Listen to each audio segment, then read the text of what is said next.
Hi, I'm Reverend Naomi Washington-Leapheart, and I serve as a board member of Philadelphia Family Pride. I want to share with you a couple of things that have kept me afloat in the midst of the turmoil and uncertainty of life, not just here in the pandemic, but in general. These practices have helped me as I try to navigate this rocky path of faith leadership as an out queer person. And even though I've cultivated these practices within the context of my own faith and my own spirituality, you don't necessarily have to be a person of faith to adapt and incorporate these practices into your own life. So here's the first one. I tried to the best extent possible to keep a Sabbath. Keep a Sabbath.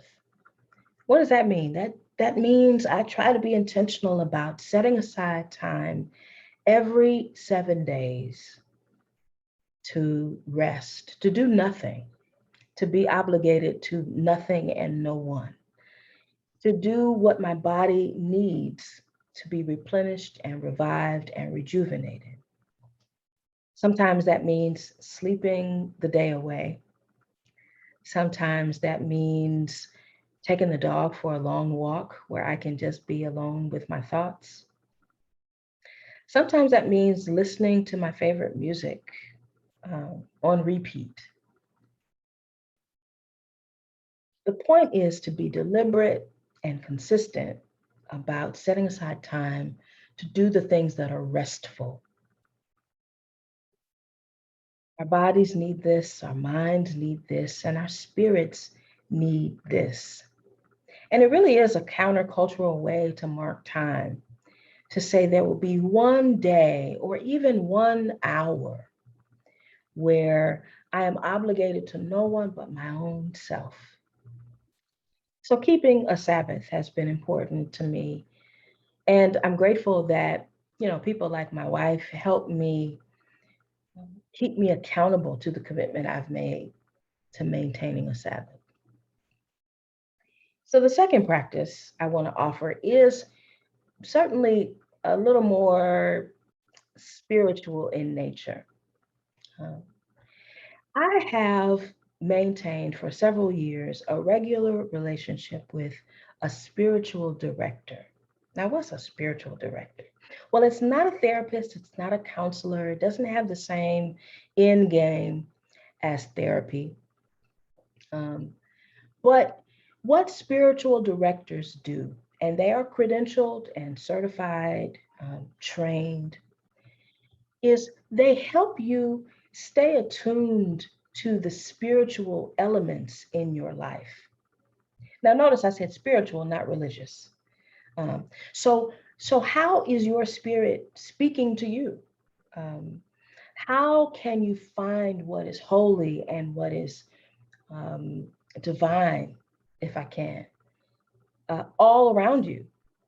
How can you just notice in your life places where you feel connected to the earth, to the universe, to the source of being, source of life, source of love?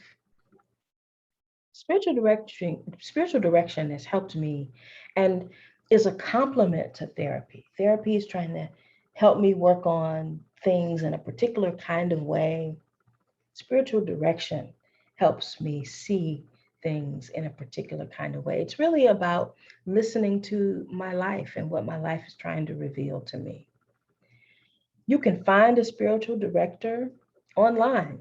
There's an organization called Spiritual Directors International, sdicompanions.com, sdicompanions.com. And you can search for a spiritual director that is affirming, that is queer, even to help navigate this listening process, discerning what your life is telling you and how to listen to what your life is telling you. So, again, you don't have to be active in a religious community. You don't have to consider yourself a person of faith. But even if you have a longing, a desire to get connected to what is transcendent, what is beyond you. Spiritual direction might be helpful. I meet with my spiritual director weekly, and I can't tell you how much of a gift it's been to have somebody walking alongside my life with me, helping me point out what I might miss.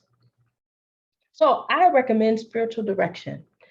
If you feel comfortable, if it's something that you might get into, I encourage you to try to find a spiritual director who can help you listen better to your life. I hope that these practices are a gift to you, perhaps, just like they've been a gift to me. Thanks.